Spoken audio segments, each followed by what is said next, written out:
Le Grand Matin Sud Radio, 7h-10h, Benjamin Glaise, Laurence Garcia. Allez, à 9h10, c'est l'heure de nos grands débats du matin avec notre éditorialiste Thierry Guerrier. Vos appels au 0826 300 300. On va parler forcément de la candidature du président Macron. Et cette question qu'on vous pose, oui, c'est étonnant. Okay, cette question qu'on vous pose depuis 7h du matin. Ça vous a surpris ou pas? Moi Oui. Bon, franchement, pas du tout. Non, Je crois que ça n'a étonné. Alors, surtout pas nos auditeurs, d'ailleurs. Oui. À cette question qu'on vous pose sur Twitter, je sollicite votre confiance. C'est ce qu'il a écrit dans cette lettre aux Français. Et vous, est-ce que vous avez prévu de lui accorder la vôtre? C'est un gros non à 96% avec pas mal de commentaires. Je vous lis les plus lisibles.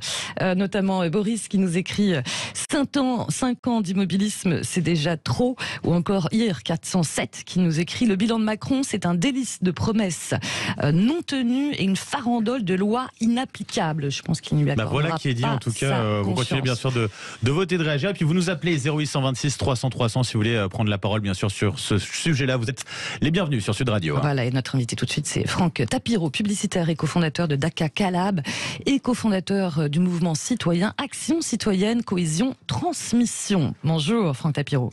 Bonjour et merci d'être avec nous ce matin sur Sud Radio. Donc avec cette annonce finalement qui n'est pas une surprise, qu'on attendait et on a attendu jusqu'au dernier moment.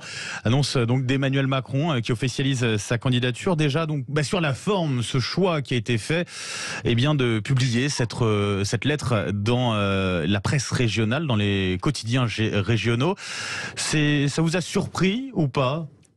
Pas du tout, parce qu'on a affaire à un président en action, non pas un candidat en action. Et le président aujourd'hui, c'est un chef de guerre, c'est un président protecteur. Et vous savez bien que toutes les prises de parole dans les médias audiovisuels, que ce soit en radio, que ce soit en télé ou sur les réseaux sociaux, doivent être totalement consacrées à la crise actuelle qui se passe en Ukraine. Donc ça aurait été totalement déplacé, et d'ailleurs je pense que les auditeurs l'auraient dit exactement de la même façon, s'il avait prise la parole dans les médias, que ce soit en radio, que ce soit en télé ou sur le réseau, sur audiovisuel, en vidéo, pour annoncer sa candidature. Pourquoi? Parce qu'aujourd'hui, il l'a bien dit, il est non pas un candidat, il est un président, et le président prend le pas sur le candidat. Donc en fait, il réserve les grands médias pour la crise en Ukraine, et il a choisi l'écrit, la force de l'écrit. C'est pas la première fois que ça se fait, mais c'était pas la même façon. Moi, j'avais travaillé à l'époque sur la lettre aux Français de François Mitterrand. C'était un petit livre. Donc c'était quelque chose qui était un peu... Oui. Mais n'oubliez pas que juste avant, on avait fait croire que François Mitterrand ne se présentait pas. J'ai même fait un slogan pour le chanteur Renaud, Tonton laisse pas béton. C'était en décembre 87, pardon. Oui, ouais. Pour montrer justement qu'il y avait peut-être un doute. Et là, aujourd'hui, finalement, Emmanuel Macron est obligé de passer par l'écrit, par la presse régionale aussi. Pourquoi? Parce que c'est une presse de proximité qui touche tous les Français. Et elle est très courte par rapport à tout ce qui a été fait auparavant. Elle est très courte, elle est assez efficace. Moi, je trouve qu'il y a des choses pas mal quand même dedans. J'ai bien scruté, analysé. Mais déjà sur la forme, il a eu totalement raison de le faire. Maintenant, sur le fond. Sur le fond, encore une fois, on va avoir un président qui est d'abord président avant d'être candidat. Donc, il est un président qui doit, jusqu'au bout, il l'avait dit depuis longtemps, mais il n'avait jamais pensé. Il ne veut pas que cette crise en Ukraine, il ne l'a pas voulu. Il a tout fait d'ailleurs pour empêcher. Il a été au-devant de Poutine, etc. Donc, finalement, il est contraint par ce contexte à une campagne un peu exceptionnelle, puisque finalement, il ne peut pas faire de meeting pour l'instant. Je dis bien pour l'instant. En fera-t-il? On ne le sait pas encore. Il ne peut pas faire de débat, puisque, encore une fois, son but, c'est de protéger la France et l'Europe par rapport à cette crise phénoménale, mais on le voit qu'elle monte de jour en jour. Donc c'est un cas assez inédit, c'est un cas assez unique, mais au niveau du fond, il essaie quand même de projeter les gens. Sur le fond, quand même, oui. pas de choses très précises, en tout cas. Alors, il y a quelque chose de précis. Au contraire, moi, je trouve qui se dégage de tout cet écrit par rapport à tout ce qui se dit des autres candidats, c'est l'optimisme. L'optimisme. Et je peux vous dire que arriver à rester optimiste quand on est aux commandes et quand on est chef de guerre aujourd'hui en France et en Europe, c'est extrêmement différent. Et par rapport à tous les autres candidats qui sont un peu dans le déclin, des Cassandres, le rétroviseur, où on parle, cette phrase est très jolie, on parle la France de nos enfants et non pas la France de notre enfance. Oui. Donc on voit qu'il y a malgré tout, et c'est ça pour moi sa plus grande force dans cet écrit, la leçon d'optimisme qu'il donne d'abord aux Français, en montrant qu'il y aura forcément un après. et que cet après, il les invite à se projeter dans ce monde de demain, à la fois pour l'écologie. Il parle aussi de renouveau, la renaissance, le rebond, les 3 re. Ça marche plutôt pas mal. Moi, ce qui me plaît, c'est normal parce que j'ai monté un mouvement citoyen en septembre, c'est l'importance de la citoyenneté. Et il veut remettre la citoyenneté comme le socle, comme le ciment de la société française, ce qui est une très très bonne parade par rapport à tous les ennemis de la République, les ennemis de la laïcité. Les ennemis de la République. Franck Tapiro, juste d'un mot pour faire réagir aussi Thierry Guerrier qui est avec nous en plateau et qui vous écoute et qui a envie de réagir à ce que vous disiez, notamment peut-être sur l'optimisme. Oui, je suis assez d'accord avec Franck Tapiro, mais il y a un paradoxe. C'est-à-dire que, au fond, d'abord, il faut se rappeler ce que je vous disais tout à l'heure à 7h35, que dans votre édito, ce n'était pas la façon d'opérer. Ils n'avaient pas prévu de faire comme ça. Que le candidat et ses équipes avaient prévu. Ils devaient se déclarer comme ça un peu subrepticement et puis tout d'un coup appuyer cette déclaration dans le grand meeting qui était prévu demain soir, samedi à Marseille. Bon, tout ça a été bousculé, chamboulé, annulé. Avec la guerre en Ukraine. Mais l'idée, c'était que ce président, devenant candidat à sa propre succession, se réinvente en quelque sorte autour de la valeur de l'optimisme, de la projection en avant, de l'avenir, de l'innovation, de la création, de l'audace. Il n'a pas pu le faire et il ne peut pas le faire tel qu'il l'avait prévu. Mais paradoxalement, c'est là qu'est le paradoxe, et je crois que Franck Tapiro a raison, au fond, dans un contexte aussi difficile où l'angoisse, l'anxiété légitime de tous est là en Europe, de s'interroger sur son avenir et donc a fortiori chez nous, eh bien sa position, la position qu'il essaie de trouver, d'être à la fois dans l'action de manière extrêmement précise, fine, subtile, dans la relation par exemple qu'il doit maintenir avec l'agresseur, celui qu'ils ont qualifié de dictateur, qui est Vladimir Poutine, et en même temps de garder une volonté de se projeter loin, de construire, ce sont les mots qu'il emploie en tout cas, eh bien ça soulignera cette dimension d'optimisme. C'est là qu'est le paradoxe, et Franck Tapiro a raison, c'est tout de même ce qu'il a essayé de faire passer à travers cette lettre aux Français, je crois. Franck Tapiro... d'une autre façon en tout cas. J'avais une autre question aussi, mais j'ai l'impression que vous avez déjà votre petite idée sur la question de savoir est-ce qu'il faut accepter de la part d'Emmanuel Macron de débattre ou non avec ses adversaires. Vous avez dit pour l'instant, bon c'est pas d'actualité, mais j'ai senti que ça pouvait l'être, c'est-à-dire que pour vous, la logique en tout cas, il aurait plutôt intérêt à le faire, à rentrer dans l'arène à un moment donné?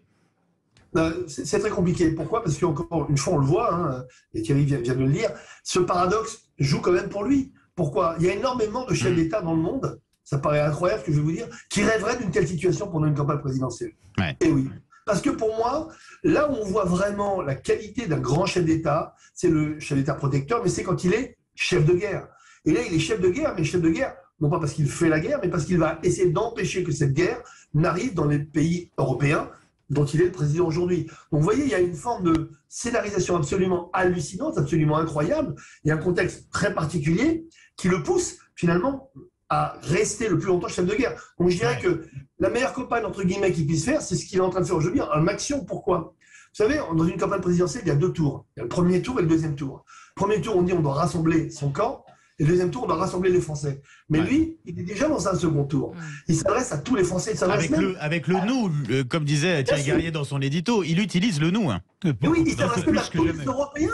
Il s'adresse à tous les Européens. Donc il est déjà en second tour. Donc je dirais qu'il n'a aucun intérêt à faire un débat de premier tour, et plutôt à se projeter déjà dans le deuxième. Thierry Guerrier, d'un mot pour conclure sur ce premier débat. D'abord, la situation que nous vivons est inouïe et totalement inédite. Et à cet égard, c'est une difficulté pour tous. C'est-à-dire, c'est une difficulté pour lui qui ne doit pas dévoyer la réserve et la stature que la fonction impose dans ce contexte. Et en même temps, il doit débattre. Parce que s'il n'y a pas de réel débat, il pèsera une ombre sur la suite de nos institutions, de la vie démocratique française, de son propre quinquennat s'il est réélu, et peut-être même que ça peut engendrer des surprises dans le scrutin, soit une très forte abstention, soit au contraire peut-être un choc et des reports ailleurs, parce que les Français pourraient ne pas accepter dans ce contexte malgré tout que le débat leur soit retiré en quelque sorte. Mais c'est une difficulté pour les autres candidats, parce que les candidats, eux, ont raison de vouloir aller le chercher pour qu'ils viennent débattre avec eux. Ils doivent rester sur une dimension qui ne doit pas être mesquine. C'est donc très compliqué de l'interpeller. essayer en permanence de l'amener à la confrontation, de rentrer dans l'arène, mais ils ont raison de le faire, c'est même essentiel, et pour eux, mais surtout pour le débat lui-même. Donc c'est très compliqué pour tout le monde, et c'est sincèrement du jamais vu. Alors, est-ce que, évidemment, ça peut l'aider à enjamber en quelque sorte, et à solder surtout vite le passé. On voit bien qu'il évoque peu son bilan, et qu'il oublie les gilets jaunes, voilà, il essaye évidemment, toute la critique en arrogance tombe, de fait un petit peu en ce moment, malgré tout, et on l'a bien vu, Marine Le Pen hier soir sur France 2, elle va chercher Macron, mais elle essaye de conserver une hauteur une façon d'aborder le débat avec un peu de surplomb, elle aussi, et c'est très compliqué. Valérie Pécresse aussi, c'est difficile pour eux. Thierry Garrier, vous restez avec nous face à face avec Éric Revel dans un instant. Et puis un grand merci à Franck Tapiro d'avoir été avec nous ce matin sur Sud Radio pour décrypter un petit peu cette annonce justement du président de la République pour les prochaines présidentielles. Merci à vous, bonne journée. Merci, et puis je crois savoir effectivement qu'Éric Revel a beaucoup de choses à dire sur cette fameuse lettre aux exactement. Français. Et puis vous aussi, sans doute. 0826 300 300 pour être à l'antenne avec sur nous. Twitter également. Sud Radio, il est 8h59. Le grand matin Sud Radio, 7h-10h, Benjamin Glaise, Laurence Garcia. Bienvenue à vous si vous nous rejoignez, les 9h07, avant de retrouver nos grands débats du matin. À partir de 9h30, dans La Vérité en face, on va se poser cette question: comment s'est construite la marque Macron? Parce qu'il y a bien une marque qui a d'ailleurs évolué dans le temps. C'est du marketing. C'est du marketing peut-être. C'est ça, En tout cas, notre invitée Corinne Laïc, journaliste politique et l'opinion, et co-auteur du livre La nuit tombe deux fois aux éditions Fayard, nous en dira plus. Mais tout beaucoup de choses à apprendre justement sur Emmanuel Macron à partir de 9h30. Et on en parle tout de suite de Macron avec Revel en campagne, c'est bien sûr. Sud Radio présidentielle 2022. Bonjour Éric Revel. Bonjour Laurence. Bonjour. Bonjour à tous. Bonjour Éric. Nous revenons effectivement avec vous sur cette lettre aux Français dans laquelle Emmanuel Macron se déclare donc officiellement candidat. Quelle analyse vous en faites ? Bon, alors la forme d'abord, on va commencer, elle ressemble, vous l'avez dit ce matin avec Thierry Garrier et Franck Tapiro, elle ressemble bien sûr à celle de François Mitterrand en 1988. Le fond, bon, si on décortique, il y a deux parties, il y a la partie bilan et puis il y a la partie projet. Alors sur le bilan, le chef de l'État dit qu'il a agi, même s'il a été un président de crise, il a agi quand on regarde dans le détail, petite réforme sur le travail, petite réforme à la SNCF, petite réforme sur l'éducation, pas de réforme sur les retraites. Il dit qu'il a investi dans les hôpitaux, mais on a supprimé des milliers de lits pendant la crise sanitaire. Il dit qu'il a réduit les déficits, mais quand on voit l'envolée du déficit public et du déficit commercial, on peut au moins dire que c'est une contre-vérité. Alors il concède qu'il n'a pas tout réussi, ça c'est sans doute pour pas qu'on lui fasse un procès en arrogance. Côté projet, il veut, c'est l'enjeu, il le dit, il l'écrit, bâtir la France de nos enfants et pas de ressasser la France de notre enfance. Ça, c'est pour les nostalgiques, les Éric Zemmour ou les Marine Le Pen. Et puis il a ce slogan qui sera peut-être d'ailleurs le slogan de sa campagne. Je suis candidat pour inventer avec vous, dit-il. Et puis il suit un catalogue de promesses: transition écologique, lutte contre les inégalités, le grand âge à domicile, le recul des déserts médicaux, investir dans la justice, dans la police. Bon, c'est un catalogue à l'après-vert qui n'est pas chiffré, c'est pour la lettre. Alors, si on compare par rapport à 88, évidemment, la France des années 90 n'a rien à voir avec celle des années 2020, celle qu'on vit aujourd'hui, le contexte de guerre, bien sûr.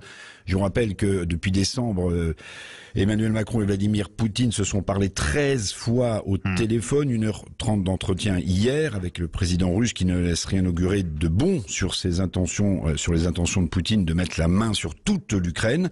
Et puis la France des années 2020, ce sont aussi, il faut pas l'oublier, de lourdes questions pour les Français sur le pouvoir d'achat, sur l'immigration, sur la santé, sur la sécurité, sur les retraites et j'en oublie. Alors qu'a fait Emmanuel Macron pendant ces 5 ans? Il dira qu'il a été un président de crise, gilet jaune, même s'il n'en parle pas, crise sanitaire, crise guerrière aujourd'hui, mais à 37 jours du premier tour de la présidentielle, qui peut imaginer que le bilan de ce quinquennat sera réellement discuté? Qui peut croire d'ailleurs, Benjamin, que tous les candidats, y compris Emmanuel Macron, débattront réellement projet contre projet, le temps qu'il reste, 37 jours je vous le disais, puis le contexte d'insécurité internationale ne le permettront sans doute pas. Ouais, bon, Emmanuel Macron servi par les circonstances internationales avec cette guerre en Ukraine, mais ça, Éric, il ne l'a pas choisi. Non, vous avez raison. Emmanuel Macron, évidemment, pas responsable de la guerre en Ukraine. et de la folle décision de Vladimir Poutine. Mais depuis son adresse aux Français à la télé il y a 2 jours, solennelle et grave, Macron a changé de costume, il s'habille différemment, il a troqué le costume de président de la République pour celui de chef des armées. Alors ce costume et sa posture internationale lui permettront sans doute de ne pas descendre dans l'arène de la politique française, et c'est un danger pour le débat démocratique. Descendre dans l'arène lorsqu'on est en guerre, ce serait peut-être décalé, mais évidemment ça tombe à pic, Benjamin, comme il tombe à pic d'ailleurs que la veille de sa déclaration officielle avec cette lettre à la PQR, à la presse quotidienne régionale, déclaration officielle de sa candidature, comme par hasard, son Premier ministre Jean Castex annonce lui la fin prochaine du masque et du pass vaccinal. Passe politique surtout qui sert évidemment l'entrée en campagne de Macron pour un second mandat. Et avec cette non-campagne qui se profile pour les 37 derniers jours avant le premier tour, les Français se posent beaucoup de questions quand même, non ? Oui. Alors, on peut essayer d'en imaginer quelques-unes. Par exemple, les Français se satisferont-ils d'une campagne électorale tronquée, ou bien trouveront-ils normal de faire bloc derrière le chef de l'État devenu chef des armées et en quelque sorte chef de guerre, vu le contexte international? Les sondages semblent lui donner raison. Vous en citiez un tout à l'heure. Il y en a un autre ce matin, sondage BVA Orange, plus 5 points pour Emmanuel Macron à 29%. Mais la démocratie française, je le pense vraiment, est en grande souffrance. Les tensions, la communautarisation de notre société, la crise sociale, l'insécurité, l'immigration ne sont pas des sujets majeurs qui vont disparaître après le second tour de l'élection présidentielle en avril. Pas plus qu'il n'y a d'argent magique, il n'y a de baguette magique politique, fût-elle tenue du bout des doigts par Emmanuel Macron. Merci beaucoup. Éric Revel, et ça fait réagir Thierry Guerrier qui est avec nous par rapport à ce que vous disiez à l'instant, Thierry. Oui, moi je voudrais saluer l'esprit de prudence d'Éric Revel ce matin. Nous sommes souvent en opposition, mais je suis assez proche de la description que Éric vient de faire de ce qui ressort de cette déclaration de candidature. Je pense qu'il y a une exigence de la part des Français, c'est que la campagne soit à la hauteur de la situation. Et Éric a raison de citer ces enquêtes qui sont des photographies de l'état de l'opinion. Ouais. Il y a un point très important, vous savez, Frédéric Dabi est souvent invité à ce micro, le patron de l'IFOP. Il nous dit quoi ce matin? Il nous dit qu'il y a un effet drapeau, c'est son adjectif, un effet drapeau favorable au président, mais surtout qu'il y a une exigence des Français. Ceux qui ne seront pas à la hauteur risquent d'être les victimes d'un effet stop à ce type de campagne, stop à votre propre candidature, et de ne plus aller sur eux et se déporter peut-être en partie sur le président. Ce que dit Éric est fondé sur le fait, de façon assez prudente, dans cette description d'une situation où le président, mais aussi les autres candidats, je le disais tout à l'heure, marchent tous sur des œufs, si j'ose dire, du point de vue de la campagne en tout cas. Moi je dirais 2 choses. D'abord, je voudrais rappeler à Éric que dans la Ve République, président de la République, c'est égal chef des armées, ou plutôt, président de la République, c'est de fait chef des armées. Donc il n'a pas troqué l'habit, il l'a de toute façon de fait. En revanche, je voudrais prendre un pari. Peut-être que je vais me tromper. Et ce serait une erreur, je pense. Je crois qu'à un moment donné, Emmanuel Macron, si les circonstances n'imposent pas le contraire, évidemment, parce qu'on serait entré dans une autre dimension de l'agression, je pense que Emmanuel Macron rentrera davantage encore dans l'arène. Il l'a fait hier soir avec cette façon d'opérer qu'est la lettre. Il le fera davantage, je pense, si c'est nécessaire. Il sait qu'il ne peut pas laisser peser sur les 5 ans qui suivent, pour nos institutions en général et pour son mandat, s'il est réélu en particulier, une ombre permanente d'illégitimité s'il n'était pas entré dans le débat. J'espère en tout cas qu'il raisonnera comme ça. C'est un pari qui est pris. Vous me direz, vous pariez quoi? C'est important de préciser avant le pari. Non, le pari qu'il entre davantage dans l'arène, voire qu'il débatte. Ah oui, alors ça j'ai bien compris. Vous avez raison, vous m'avez poussé dans mes retranchements. J'ai bien compris, voilà. Bravo. En tout cas, Éric... Alors Éric est peut-être pas d'accord. Éric Revel, par rapport à ce que disait à l'instant justement Thierry Guerrier, sur ce pari, Emmanuel Macron aurait peut-être tout intérêt, peut-être qu'il le fera, c'est ce qu'il parie Thierry Guerrier, à débattre un jour en tout cas avant ce premier tour avec ses adversaires. Vous pensez qu'il le fera ? qu'il a intérêt à le faire. C'est pas impossible qu'il le fasse parce qu'il est porté par des sondages extrêmement flatteurs quand même. Hein. C'est absolument hallucinant. Je vous citais le BVA Orange, plus 5 à 29%. Mais je dirais que Emmanuel Macron vient d'inventer un nouvel édifice politique. C'est le viaduc. C'est un viaduc politique, Emmanuel Macron. Parce que non seulement il enjambe, comme le disait Thierry Guerrier tout à l'heure, mais je partage complètement l'analyse de Franck Tapiro. C'est-à-dire que le chef de l'État fait un pari fou parce qu'il est sûr de lui-même, comme il a souvent été pendant ce quinquennat, et encore plus avec les sondages qui lui sont favorables. Le pari fou qu'il fait, c'est qu'habituellement, c'est vrai, le premier tour d'une élection présidentielle, on rassemble son camp, et puis au deuxième tour, on rassemble les Français. Et bien là, le viaduc Macron enjambe le premier tour en faisant le pari qu'il rassemble déjà tous les Français derrière son panache blanc de chef de guerre, de chef des armées. Alors c'est un pari osé, mais quand on a près de 7, 8, 9 points d'avance sur ses autres adversaires politiques, on peut sans doute faire ce pari, mais attention, l'élection c'est pour le mois d'avril, il peut se passer encore plein de choses d'ici là, mais c'est assez extraordinaire quand même que pour la première fois, mais les circonstances sont exceptionnelles, de voir un candidat à sa propre réélection qui fait le pari de rassembler déjà les Français comme si le premier tour était joué. Et on va continuer alors sur un autre débat, cette fois-ci dans un instant avec vous Thierry Guerrier et Éric Revel, vous restez avec nous. On va parler cette fois-ci de l'international, on l'a évoqué bien sûr ici en filigrane sur cette situation en Ukraine avec l'information de la nuit, cette centrale nucléaire qui a été touchée, bombardée en Ukraine par les Russes qui se seraient emparés justement de cette centrale la plus grande, la plus grosse d'Europe. On en parle dans un instant. La suite du débat avec vous deux, bien sûr. Vous deux, et puis tous ceux qui nous écoutent aussi. Vous n'hésitez pas à intervenir au 0826 300 300. On attend vos commentaires. Sud Radio, il est 9h17. Le Grand Matin Sud Radio, 7h10, Benjamin Glaise, Laurence Garcia. Merci à vous si vous nous rejoignez sur Sud Radio. Il est 9h20 à suivre dans une dizaine de minutes dans La Vérité en face. Un essai très très intéressant signé Corinne Laïc, qui est journaliste politique à l'opinion. Ça s'appelle La Nuit tombe deux fois aux éditions Fayard. C'est sur le président Macron qui, vous savez, est un petit dormeur, d'où cette notion de nuit qui tombe deux fois. Et vous allez le voir avec elle, sa prise de conscience des sujets régaliens a pris du temps. Lui qui croyait surtout et avant tout en l'économie. On verra ça, mais tout de suite, on poursuit nos grands débats avec Éric Revel, bien sûr, et Thierry Guerrier. Et vos appels au 0826 300 300. Et on revient bien sûr sur cette information de la nuit, cet événement, les frappes de l'armée russe contre la centrale nucléaire de Zaporizhia, la plus grande d'Europe dans le centre de l'Ukraine. Alors précisons tout d'abord que d'après les autorités déjà le feu a été éteint, qu'il n'y aurait pas en tout cas que la sûreté en termes de radiation serait acquise, qu'il n'y aurait pas de radiation plus élevée qui se serait dégagée de cette centrale puisque c'est un bâtiment administratif qui a été ciblé ici. Les Russes d'ailleurs se seraient emparés a priori de cette centrale. Ce sont les dernières informations qu'on peut avoir à l'heure qu'il est.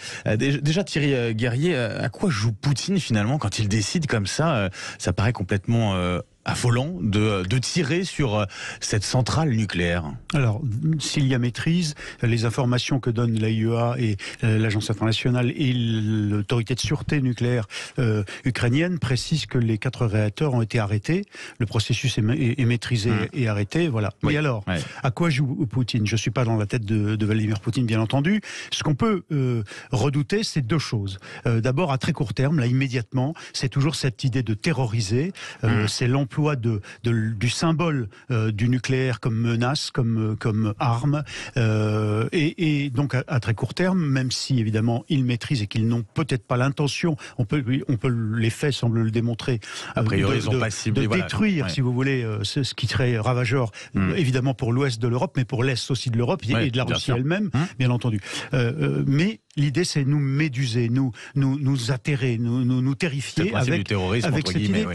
C'est cette idée que entre le débat sur la bombe atomique, missile de croisière ou missile tactique, de bombe tactique, et puis le nucléaire civil, là, il y a une dimension. Et puis il y a du long terme, c'est-à-dire que on peut-être se mettre dans la situation qui serait qu'une fois conquis l'Ukraine ou conquise, eh bien qu'il y ait une zone tampon ou pas, qu'il ait conquis ou installé un pouvoir à sa botte, Vladimir Poutine va peut-être calmer le jeu et ramener à une vie, je dirais, plus classique, plus normale, business as usual, ou dans lequel on retrouvera, vous savez, Poutine, c'est le temps long, c'est le long terme.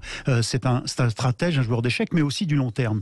Et donc, il peut s'inscrire dans un contexte qui, à nouveau, doit permettre le commerce avec l'achat notamment du gaz russe et favoriser ceux qui, dans nos pays, sont favorables à des centrales au gaz plutôt qu'au nucléaire civil. Et comme décrédibiliser le nucléaire. Discréditer. Le nucléaire, c'est mauvais. Parce que le nucléaire, c'est une arme. Ça, c'est le principal argument. Alors que tous les arguments techniques prouvent que c'est une source d'énergie pilotable, puissante, qui répond aux besoins de notre époque et notamment d'une grande consommation électrique. L'argument aussi bien de Jean-Luc Mélenchon que des écolos verts, c'est de considérer que c'est une potentielle arme, donc que c'est dangereux. Et donc, ça vient nourrir ce discours avec une part de réalité, voilà, très clair. Et donc, il y a ces deux aspects, je crois, dans la stratégie de Vladimir Poutine. Éric Revel, Vladimir Poutine, stratège économique sur le long terme ou dictateur fou, comment vous réagissez justement à ce que vient d'expliquer Thierry Guerrier ? Alors plusieurs choses. Ouais. D'abord, espérons évidemment que tout soit contenu, qu'il n'y ait pas d'émanation radioactive avec cette centrale la plus importante d'Europe. J'ai confiance dans nos autorités de contrôle, mais je rappelle quand même que le nuage de Tchernobyl devait s'arrêter à la frontière et qu'évidemment il ne s'est jamais arrêté. Donc soyons prudents, optimistes. Évidemment, il faut l'être en ce moment, mais voilà, je me rappelle quand même de tout cela. Maintenant, je voudrais aussi dire une chose, j'ai vu une vidéo de Volodymyr Zelensky, le président ukrainien, expliquant que les réacteurs de cette centrale avaient été bombardés et touchés. C'est une fake news, ou alors la vidéo n'existe pas, ou alors ce que raconte le président ukrainien est faux, ou il était mal renseigné, parce qu'en réalité, seul a été visé un laboratoire et un centre de recherche, c'est déjà pas mal, vous me direz, ça sème suffisamment la terreur comme ça, mais voilà, il faut être extrêmement précis. Alors peut-être que le président ukrainien dans sa vidéo était mal informé ou qu'il a voulu grossir un peu ce qui se passait, mais là aussi il faut faire attention. Il faut faire attention parce qu'en ce moment on parle beaucoup de manipulation de l'information et de propagande, et une guerre se gagne aussi avec la communication.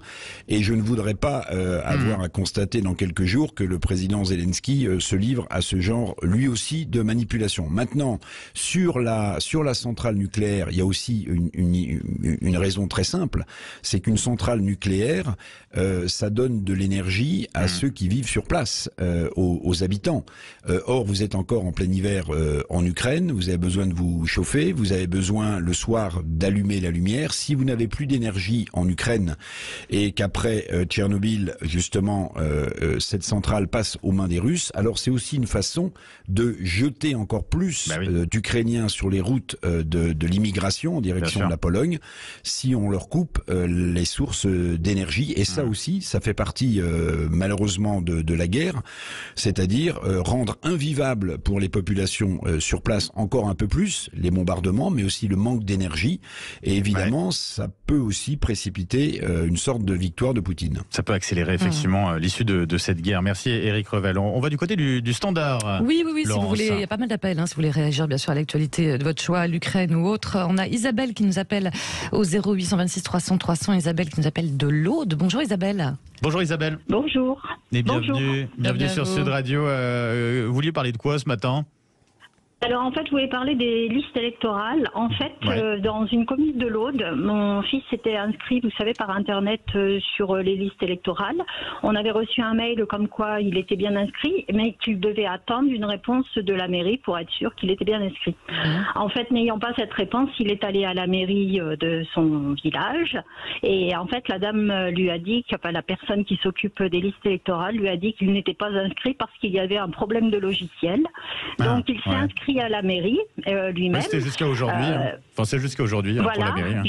Il y est allé donc la semaine dernière pour essayer de s'inscrire dans cette mairie, mais seulement la dame lui a dit que c'était pas sûr du tout qu'ils y votent parce qu'ils sont une quarantaine de personnes à être inscrits, mais comme le logiciel est en panne et qu'elle n'arrive pas à le faire réparer, eh bien les gens vont peut-être pas pouvoir voter.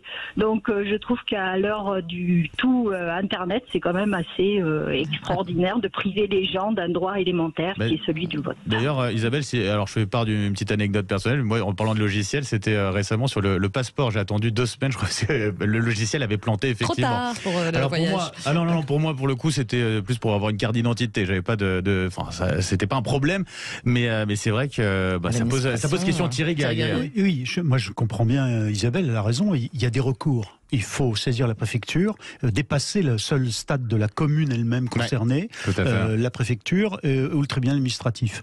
Très très vite, qui lanceront une procédure telle qu'il y aura une trace et qu'il faudra de fait inscrire sur les listes, en tout cas prendre acte du fait qu'il y a eu une demande à temps de son fils, lequel à ce moment-là aura un élément pour prouver le jour du vote qu'il doit être inscrit sur les listes. Vous avez entendu Isabelle ? Voilà les conseils de Thierry Garrier. Oui, d'accord.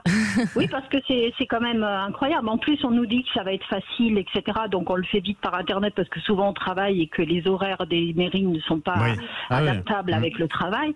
Et que là, du coup, il ne va pas pouvoir voter ou alors, oui, effectivement, il faut faire d'autres... Enfin bon, c'est vrai que c'est quand même assez gênant, vous avez raison, bien sûr.